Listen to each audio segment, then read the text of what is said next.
વંદન। આજે હું મારા 140 કરોડ વસ્તી ધરાવતો જે દેશ છે, જે પીડા અને વેદના જે સહન કર્યો છે, તે મારથી સહન થયું નહીં, તે વાત તમારી સમક્ષ રજૂ કરવા જઈ રહ્યો છું। તે વાત અને મારી જે પીડા અને જે વેદના છે તે છે અસત્ય, જે ખોટું થઈ રહ્યું છે, તે વાસ્તવિક સાથે મેળ થતું જ નથી। અસત્યની પટ્ટી સૌએ આંખે બાંધી લીધી છે। કોઈ નાગરિક જાગતો નથી, પણ હું રુદ્ર પોતે હવે જાગી ગયો છું।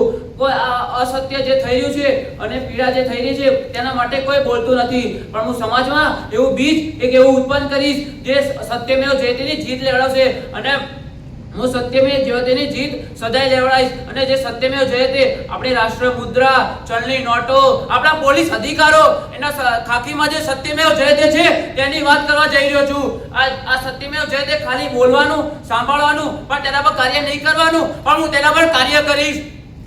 પણ આ કાર્ય કરતા મારે ઘણું છોડવું પડશે। સુખ, દુઃખ, લોભ, માયા, ચિંતા, આ બધાને હું દૂરથી નમસ્કાર કરીને બાજુમાં મૂકી દઈશ।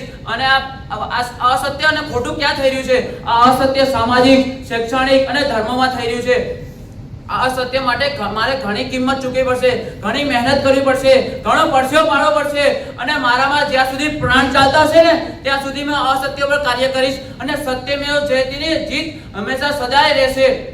અને આ અસત્ય અને હું ખોટા પર કાર્ય કરીશ તો લોકોમાં વિશ્વાસ ઉભો થશે। તે હાલમાં છે કે ક્યાં છે નહીં, અને લોકોમાં વિશ્વાસ ઉભો થશે તો લોકોમાં સહકારિતા વધશે। સહકારિતા એટલે કોઓપરેટિવ અમારા વેદાંતિક સાયન્સ એન્ડ લાઈફ મેનેજમેન્ટ કોર્સમાં શીખવામાં અને જીવવામાં આવે છે। આપણા ગીતામાં પણ લખ્યું છે સત્યને ધર્મનો આધાર માનવામાં આવે છે। તે જ ગીતાની અમારા કોર્સમાં શીખવામાં અને ભણવામાં નહીં, પરંતુ જીવવામાં આવે છે, વાસ્તવિક જીવનમાં જીવવામાં આવે છે।